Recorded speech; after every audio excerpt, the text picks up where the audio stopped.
이렇게 또 눈길을 헤치고 우리 찬양대에 먼저 와서 수고하는 것 감사하고, 우리 여러 성도님들도 환영하고 축복합니다. 서로 인사할까요? 메리 크리스마스, 메리 크리스마스. 예. 우리 2층에 계신 형제님, 예배 때는 핸드폰을 꺼주시기 바랍니다. 예, 고맙습니다. 그리고 2층 일부 예배 오신 분들은 가능하면 좀 앞쪽으로 이렇게 와주시면 고맙겠습니다. 자, 우리는 성탄절을 준비하면서 우리는 이 두 시대 속에 살게 하는 것을 기억해야 됩니다. 예수님의 초림, 이미 오신 예수님, 그리고 다시 오실 예수님. 그리고 우리가 성탄절도 이미 오신 예수님을 환영하며 기뻐하며 감사합니다. 우리의 구원을 위해 오신 분, 그리고 이제 예수님은 승천하시고 온 세상 복음이 증거된 후에 다시 오실 것입니다. 아멘. 주 예수여 오시옵소서. 예수님을 더 깊이 아는 성탄절이 되기를 바랍니다. 그리고 우리는 다니엘서를 보면서 2장의 환상, 거대한 신상, 네 나라를 상징하는 환상, 그런데 거기에 돌 하나가 날라와서 신상을 깨뜨리고 무너뜨리고 돌은 태산을 이룹니다. 작은 돌멩이 하나, 거대한 황제가 등극한 그 시절에 어린 아이로 태어난 예수 그리스도, 작고 초라하지만 그러나 이 나라들을 부서뜨리고 승리하실 것입니다. 작은 돌멩이처럼 오신 예수님. 그리고 우리는 다니엘서 7장을 보면서 또 하나의 환상을 보았습니다. 이번에는 네 짐승의 환상입니다. 거대한 사자, 그리고 독수리 날개를 가진, 또 두 번째는 곰, 세 번째는 표범, 거기다 네 날개까지, 그리고 네 번째 짐승은 괴물. 결국은 이게 네 나라, 바벨론, 페르시아, 헬라, 그리고 로마의, 특별히 이 네 짐승은 왕들이라고 그랬습니다. 느부갓네살 왕, 고레스 왕, 그리고 알렉산더 대왕, 그리고 시저. 근데 우리는 이 다니엘서 7장에서 세상 나라의 왕들은 짐승으로 비유되지만 인자 같은 이가 하늘 구름을 타고 오셔서 영원부터 계신 분 앞에 인도되매 그에게 나라와 권세와 영광을 주고 모든 나라 백성들로 그를 섬기게 하니 그의 권세는 영원한 권세라 패하지 아니하리라. 세상은 왕들이 다스리는 것 같지만 그 위에 왕자가 보이고 영원한 하나님이 계십니다. 그 하나님께서는 단순하게 권선징악의 하나님이 아니라 하나님의 계획을 세우시는데, 그것이 바로 메시아와 그의 나라, 영원한 나라를 세우는 것입니다. 그래서 우리가 두 번째 본 메시아의 모습은 하늘 구름을 타고 오시는 분, 예수님의 말씀한 재림의 모습하고도 같습니다. 마지막 날 인자가 구름을 타고 영광 중에 오리라.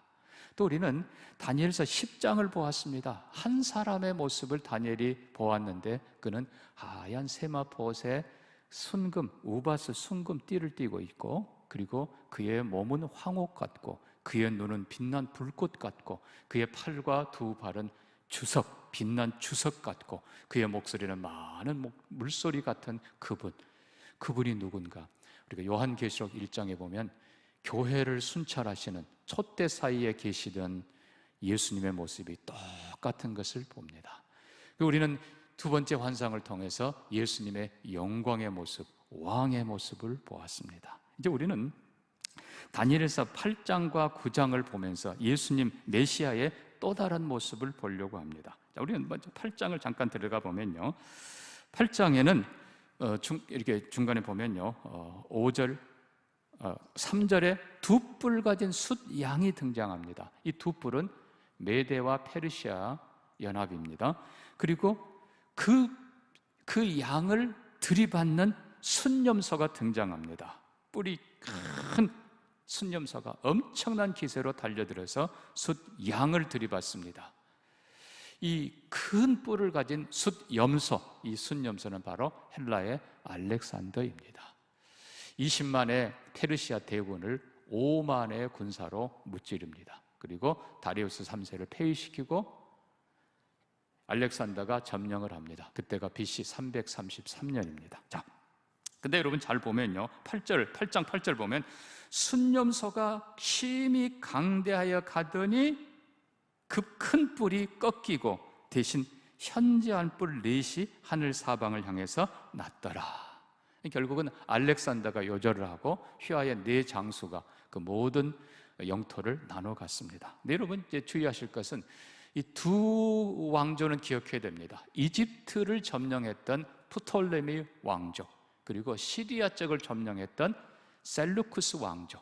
특별히 이제 이 두 왕조가 중요한 것은 두 왕조가 계속 연합했다가 싸웠다 하면서 한 200년의 역사를 이끌어 갑니다. 자, 중요한 것은 원래 알렉산더 대왕의 이 전쟁의 목적이 헬라 문화를 온 세상에 전파하는 거였습니다. 그런데 프톨레미는 이 헬라의 지혜를 전파하는 것을 목적으로 삼고 세상의 모든 지혜를 수집을 합니다. 그리고 그거를 헬라어로 다 번역을 합니다. 그래서 당시 알렉산드리아에 세계 최대의 도서관이 있었고 그 도서관이 20만 권이 넘는 장서를 가졌다고 합니다. 어마어마한 것입니다. 그리고 그 안에 유대의 경전인 성경도 들어있었습니다. 그 성경 히브리어를 그들이 헬라어로 번역을 해서 헬라 사람들에게 보급을 했습니다. 그거를 70인경 그렇게 부릅니다. 자, 그 다음에 이 셀루쿠스 왕조를 여러분이 기억해야 되는 것은 시리아 쪽을 점령을 했는데, 자, 9절에 등장합니다. 그중 한 뿔에서 또 작은 뿔 하나가 나서 남쪽과 동쪽과 또 영화로운 땅을 향하여 점점 커지더니, 영화로운 땅, 결국은 예루살렘 성전이 있는 곳입니다. 자, 이 셀루쿠스 왕조의 헬라화 정책은요, 헬라의 신을 전하는 것이었어요. 특별히 그 중에서 작은 뿔 하나가 나중에 또 돋아납니다. 이 작은 뿔 하나가 바로 안티오코스 4세를 상징하는 것입니다. 왜 뒤에 보면 11절, 그러니까 10절에 자칭 커지고요, 11절에 스스로 높아져 군대 주제를 대적하며 매일 드리는 제사를 없애고 성소를 헐고 하여튼 모든 악한 일을 하는데, 이 안티오코스 4세, 이 사람이 예루살렘을 점령하고 성전을 점령하고 그리고 금은 보화를 탈취합니다. 그리고 나서는 유대의 안식일 폐하고 할례 폐하고 제사를 폐하고, 그리고 대신 성전 안에다가 제우스 신상을 세웁니다. 그리고 제우스 신상에게 돼지비를 바치고 돼지피로 제사를 드리고, 그리고 나중에는 그것도 모자라서 자칭 신이라 그럽니다. 에피파네스라, 이 말은 신의 현현이란 뜻이에요. 내가 신의 현현이다, 나를 경배하라 하면서 예루살렘 성전을 완전히 헬라 신전처럼 그냥 더럽고 추하고 이렇게 만들어버립니다. 여러분, 이방신의 본질은 여러분 아셔야 돼요. 제우스 결국은 남신 여신이에요. 그리고 그거 섬기는 방법이 다 음란하고 더러운 것들이에요. 하나님이 가장 싫어하는 돼지 피로 비롯해서 하여튼 성경에 금한 건 다 거기서 한 거예요. 그러니까 이 유대인들이 분노하기 시작합니다. 특별히 대제사장도 자기 입맛에 맞는 사람으로 바꿔버렸어요. 제사장 중에 몇몇 사람들이 이걸 분노를 하고 그리고 항거하기 시작합니다. 특히 이제 갈릴리 지역에서 산악지대에서 헬라군을 게릴라전으로 전쟁하면서 없애기 시작합니다. 거기에서 상당히 오랜 기간 전쟁을 치릅니다. 자, 이 과정 속에 결국 마카비 형제가, 마카비라는 마띠아스의 아들 마카비 형제가 주동을 해서 계속 헬라군에 대한 반항 게릴라전을 하다가 결국은 백성들이 협력하고 동조하면서 헬라군을 몰아냅니다. 자, 그래서 13절, 내가 들은즉 한 거룩한 이가 말하더니 다른 거룩한 이가 말하는데 묻되 환상이 나타난 바 매일 드리는 제사 이런 것들을 폐하고 성전이 짓밟힐 일이 언제까지 이룰고 하니 14절에 2300주야까지니 그때의 성소가 정결하게 되리라. 자, 이건 그냥 이렇게 지나가는 것 같습니다만 이 안에 엄청난 스토리가 들어 있습니다. 자, 말씀드린 대로 마카비 형제가 주동이 되어서 헬라군을 몰아내고 성전을 탈환합니다. 성전을 탈환하고 들어가 보니까 제우스 신상을 비롯해서 하나님의 규례, 하나님의 율례에 반대되는 더럽고 추한 것들이 가득합니다. 그래서 그것들을 전부 다 몰아내고 씻어내고, 특별히 실로암에서 깨끗한 물을 가져다가 성전을 지성소부터 뜰까지 다 청소를 하는데 8일이 걸렸습니다.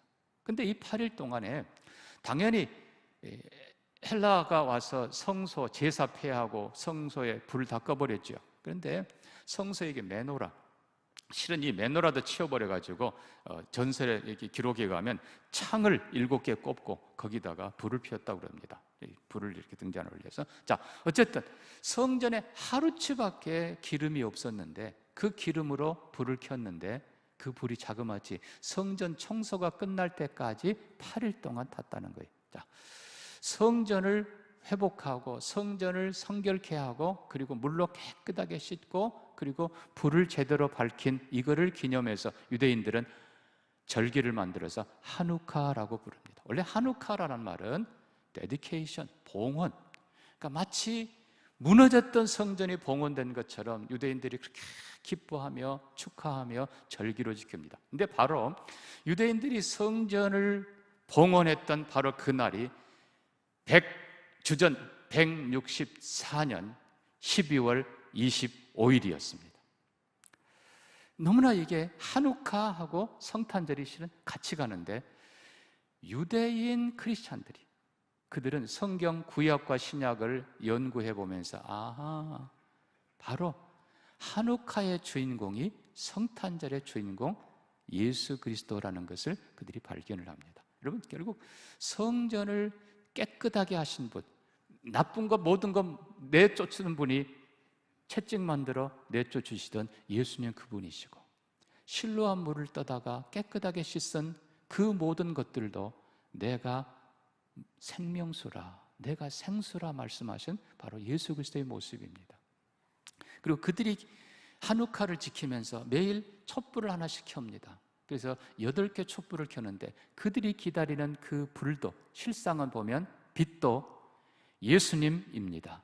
요한복음 8장 12절에서 내가 세상의 빛이라. 여러분, 요한복음 보면요 8장에서 12장까지 같은 말씀이 쭉 이어집니다. 주제는 나는 세상의 빛이라. 그리고 너희가 빛 가운데 살면 어둠에 다니지 아니하리라. 너희도 빛이라 라고 말씀하시는데 그 배경이 요한복음 10장 22절 보면 수전절입니다. 이 수전절이 말씀 그대로 영어로는 dedication, 봉헌의 날이지만 히브리 사람들의 의미로는 성전을 정결케 한 날입니다. 자, 그래서 우리가 8장에서 보는 메시아는 성전을 재건하는 분, 성전을 깨끗게 하는 분, 우리의 생수이신 분, 우리를 그 피로 깨끗하게 씻습니다. 그리고 우리에게 영원한 빛을 밝혀주시고 빛으로 인도하시는 세상의 빛 예수. 자, 이제 9장으로 갑니다. 9장을 펴면 여러분 1장 1절에서 다리오, 메대족 속 다리오가 갈대아 나라 왕으로 세움을 받은 첫 해에 다니엘이 깜짝 놀라서 기도하기 시작합니다. 자, 무슨 얘기입니까? 이때가 바로 주전 539년입니다. 자, 다니엘 자신이 1차 포로 때 주전 605년에 끌려온 사람입니다. 그런데 예레미야서에 보니까 70년 만에 마치리라. 그리고 70년이 차면 내가 너희를 다시 본토로 데려오리라. 하나님의 약속의 말씀이 있는 것을 봅니다. 자, 그러면 주전 605년에 포로로 갔습니다. 70년을 빼면 몇 년이에요? 535년입니다. 이때가 539년이에요. 다리오, 갑자기 바벨론이 무너지고 메대 파사의 연합군 그리고 그 장인이었던 다리오가 왕으로 등극할 때 다니엘이 깜짝 놀랍니다. 이제는 4년밖에 안 남은 거예요. 자, 그런데 중요한 것은 여러분이 다니엘 3절부터 보면요, 내가 금식하고 베옷을 입고 죄를 덮어쓰고 주 하나님께 기도하며 간구하기를 하나님 용서해 주옵소서. 자, 여기서 우리가 굉장히 중요한 걸 봅니다. 자, 이 일반적인 이 헬라의 사상 혹은 일반적인 생각으로는 범죄를 하고 나서 자, 70년 고난이 끝나고 나면 모든 것이 해결된다라고 생각하는 것이 일반 사람들의 생각입니다. 이거를 크로노스라고 부릅니다. 그냥 시간이 지나면 아니 내가 뭐 10년 옥살이 했는데 70년 노예 생활 했는데, 그러나 여러분 중요한 것은 원래 죄라고 하는 것은요 빚이에요. 빚. 그래서 옛날 우리 초창기에 저도 어릴 적에 주기도 암송할 때 우리에게 빚진 자를 탕감해 준 것 같이 우리 빚을 탕감해 주시고 그랬어요. 그 죄하고 빚은 본질이 같습니다. 자, 여러분 그러면 기억 보십시오. 죄가 빚이 시간이 지나면 저절로 해결되는가? 아닌 거예요. 죄와 빚은 오히려 시간이 지날수록 빚은 더 늘어나는 것입니다. 그래서 하나님이 해결하시는 죄의 방법과 우리가 생각하는 죄의 해결 방법이 다릅니다. 분명히 하나님은 말씀합니다. 죄의 값은 사망이라. 아멘입니까? 죄의 값은 사망이라.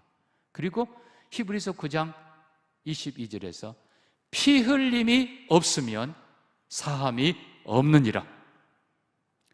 하나님의 방법은 반드시 누군가가 그 죄를 책임져야 되는 거예요. 그리고 죄 지은 사람이 오늘 다니엘의 모습처럼 하나님, 다니엘은 의인이에요. 그러나 민족의 백성의 죄를 지고 우리가 범죄했습니다. 우리가 하나님의 계명을 어겼습니다. 우리가 악을 행했습니다. 하나님, 우리가 잘못했습니다. 새 이래면요 21일에 새 주간을 하나님 앞에 철저히 금식하며 기도하며 회개합니다. 주는 의로우십니다. 우리가 악을 행했습니다. 그리고 나서 뒷부분 가면 하나님 9절입니다. 하나님께는 긍휼과 용서가 있사오니 우리를 용서해 주옵소서. 그리고 저 황폐한 예루살렘을 보시고 무너진 성소를 보시고 하나님의 은혜의 빛을 비춰 주옵소서. 다니엘이 세 일에 동안 간절히 기도한 것이 지금 우리가 읽은 본문의 앞부분입니다. 자, 23절입니다.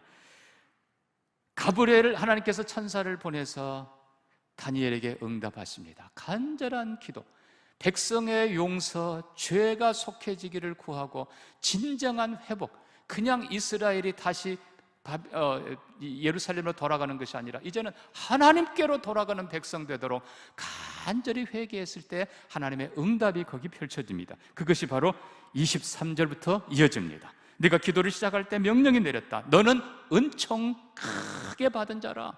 네 기도가 응답되었느니라. 개인적인 기도를 넘어서 네 민족의 죄가 하나님 앞에 기도가 응답되었고, 자 24절입니다. 네 백성과 내 거룩한 성을 위하여 이런 이래를 기한으로 정하였나니 허물이 그치고 죄가 끝나고 죄악이 용서되고, 이전 성경은 영속으로 되어 있어요. 영원한 속죄가 이루어지고 영원한 의가 드러나고 환상과 예언이 응할 때가 온다. 그리고 지극히 거룩한 이가 기름 부음을 받으리라. 여기 기름 부음 받았다라는 이 단어가 바로 메시아입니다. 히브리어 메시아, 헬라어로 크리스토스. 근데 영어나 우리말에는 이 단어가 없어요. 영어는 be anointed, 기름 부음 받은 자. 우리말도 그냥 기름 부음 받은 자. 이 단어가 없어요, 우리에게. 그러나 이 단어가 정확하게 여러분 밑에 주석 보면요, 메시아라는 단어입니다. 우리는 메시아의 세 번째 모습을 여기서 봅니다. 첫 번째는 돌멩이 하나처럼 작은 존재로 오신, 어린아이로 오신 예수. 두 번째는 하늘구름을 타고 오신 영광의 왕. 그러나 오늘 세 번째 등장한 메시아의 모습은 기름 부음 받은 자. 이 진짜 모습은 영원한 속죄를 위해서 오신 분. 더 정확하게 좀 더 볼까요? 25절, 너는 깨달아 할지라 예루살렘 중건하는 영이 날 때부터 기름 부음 받은 자 곧 왕이 나기까지. 기름 부음 받은 자 25절 등장하지요. 그 다음에 쭉 내려가서 26절에 62일의 후에 기름 부음 받은 자가 끊어져 없어질 것이고. 자, 메시아를 우리가 세 가지 모습을 다시 봅니다. 오늘 본문에 등장하는 24절에 지극히 거룩한 이, 흠 없는 분, 완전한 분이 이 땅에 육신의 모습을 입고 오셔서 기름을 부은 게 아니라 부음을 받아요. 가장 겸손한 모습으로 우리 백성의 죄를 대신 지는 모습으로 무릎 꿇는 모습, 그게 바로 메시아예요. 그러니까 요단강에서 세례받던 그 예수님의 모습입니다. 그리고 25절 중간에 등장하는 기름 부음 받은 자 곧 왕, 이분은 중간의 사역은 많은 사역자로 지금 일하는 것입니다. 치유하고 가르치고, 그리고 나서 26절에는 끊어져 없어진, 갑자기 끊어지는 메시아. 결국 이게 뭐겠어요? 십자가 사건입니다. 자, 그럼 우리가 다시 24절로 돌아가 봅니다. 아까 말씀드린 대로 우리의 죄는 시간이 지나면 저절로 해결되는 것이 아니라 반드시 피 흘림으로 속죄합니다. 죄는 빛이라고 그랬습니다. 빛은 가만두면 점점 늘어나요. 그래서 구약 시대에는 우리가 피 흘려야 되는데, 우리가 곧 피 흘려 죽어야 되는데, 우리 대신 하나님이 양과 그리고 소의 피를 흘려서 우리 죄를 일단 덮어주십니다. 비유하자면 구약 시대에 양이 피 흘려 대신 죽는 것은 이자 갚는 거예요. 이자 갚는 거예요. 그런데 자, 24절 보니까 죄악이 속해지며, 이 본문의 이 표현은요, 영원한 속죄입니다. 완전한 속죄입니다.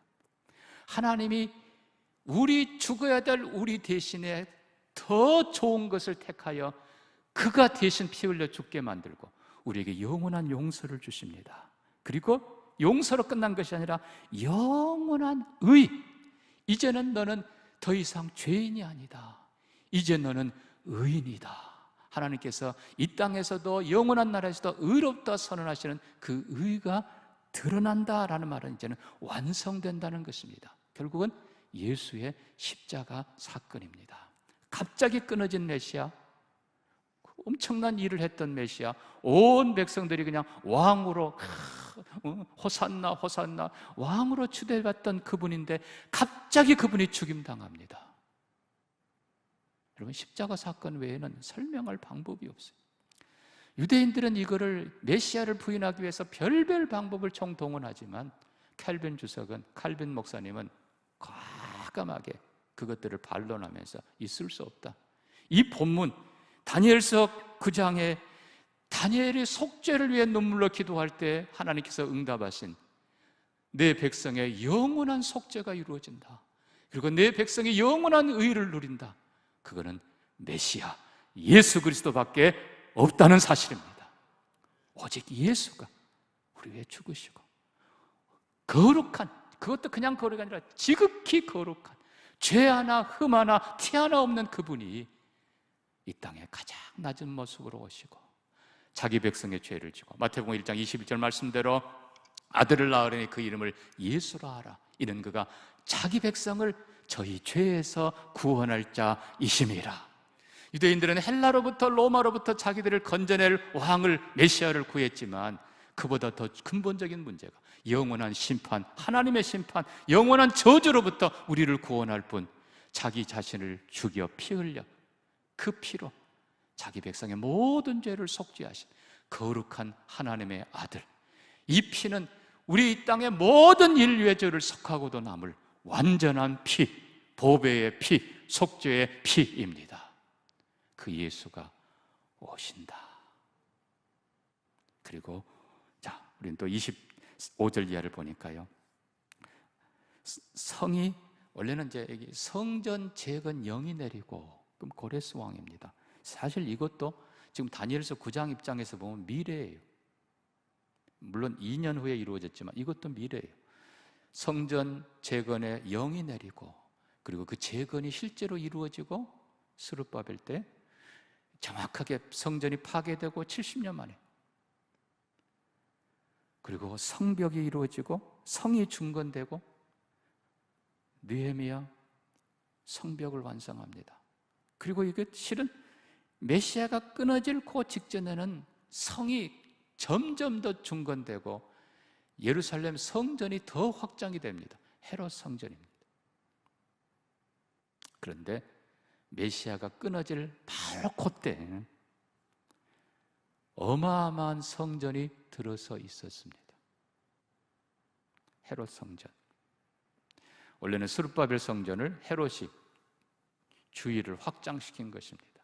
결론은요, 26절 보니까 장차 한 왕이 와서, 그러니까 기름 부음 받은 자가 끊어진 직후에 한 왕이 와서 성소를 무너뜨릴 것이다. 근데 여기는 그냥 무너뜨린 정도가 아니라 회파입니다. 완전 파괴입니다.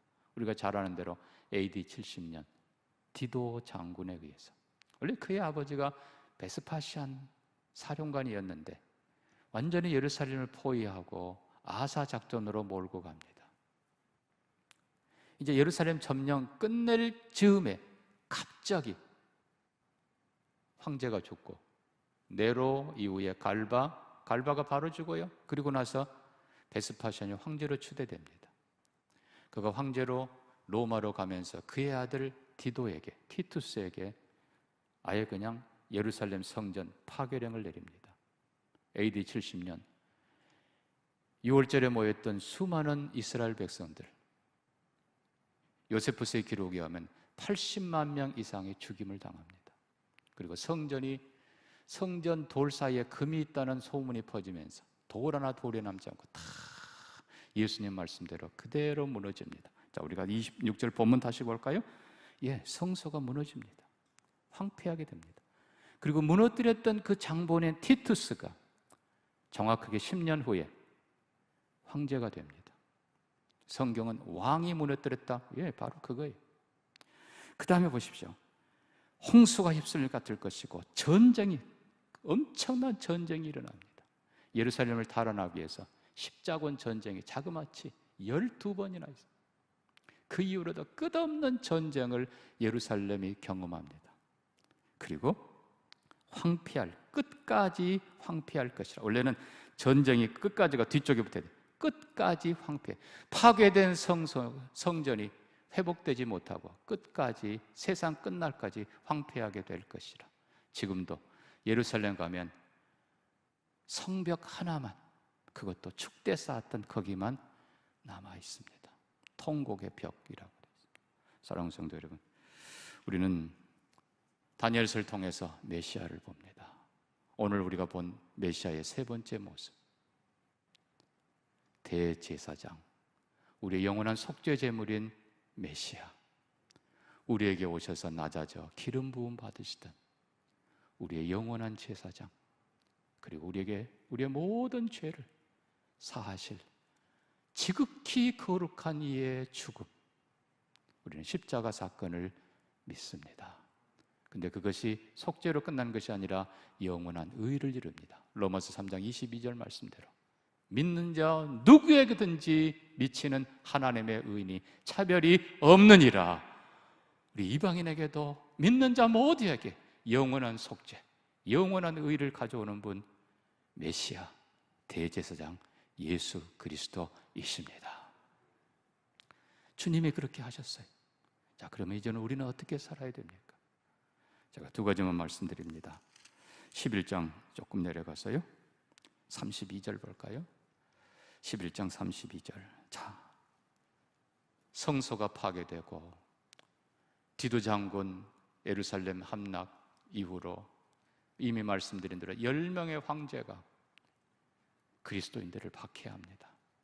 그러나 32절, 언약을 배반하고 악행하는 자를 속임수로 타락시킬 것이나, 온갖 핍박과 온갖 속임수로 하나님의 백성들을 타락시키고 미혹하고 핍박하지만 오직 자기 하나님을 아는 백성은 강하여 용맹을 떨치리라. 마카비 형제처럼 하나님을 향하여 일어나는 자들, 하나님께서는 그들을 반드시 승리하게 하십니다.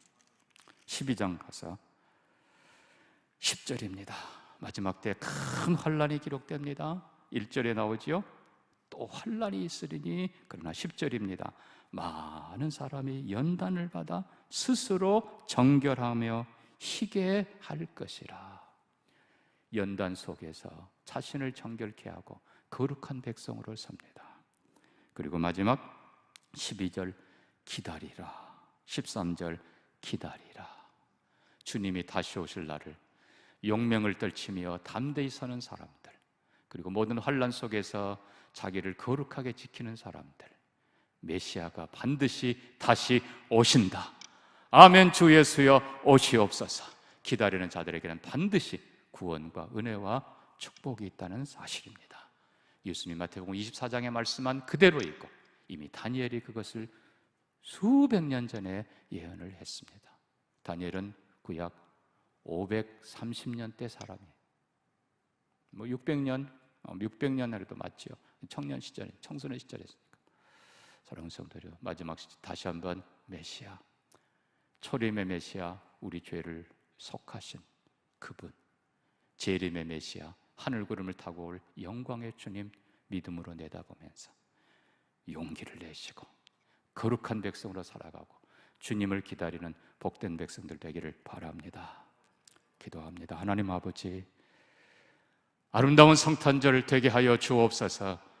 이미 오신 주님께서 지극히 거룩한 분이지만 우리 대신 죄인 되시고 십자가에 죽으시며 우리의 모든 죄를 영원히 속하시고 믿는 자 모두에게 영원한 의를 주신 것을 감사합니다. 이제 다시 오실 주님을 내다보며 우리도 주님처럼 용맹 있게 살게 하시고 거룩한 백성들로 살게 하시고 주님 다시 오심을 기다리는 축복의 사람들 되게 해 주옵소서. 예수님 이름으로 기도합니다. 아멘.